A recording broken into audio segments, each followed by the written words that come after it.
रोपनिया हे दिल जनिया रोपे के पड़ल बदान कैसे रोपनिया होई।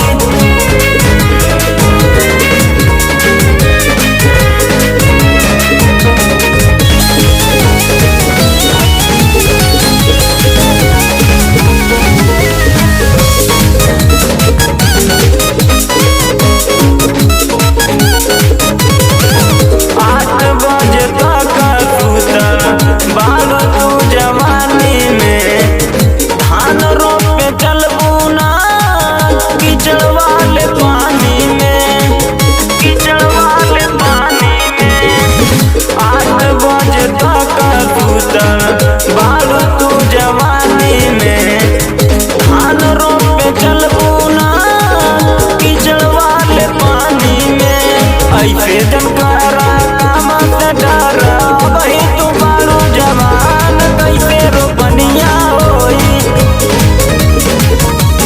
कैसे रोपनिया होई खेत की सनिया होई रोपे के पड़ल बधान कैसे रोपनिया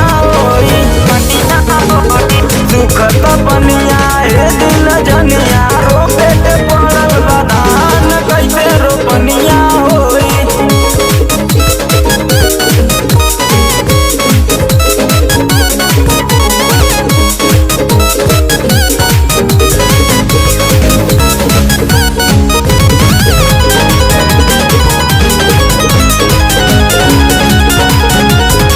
घर में न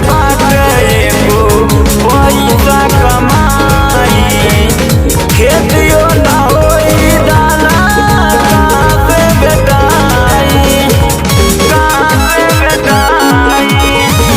घर में न बाटे एको पैसा कमाई खेतियो न होई दाना कहाँ से बेटाई। विपिन प्रबीण कमानी जगतिया कर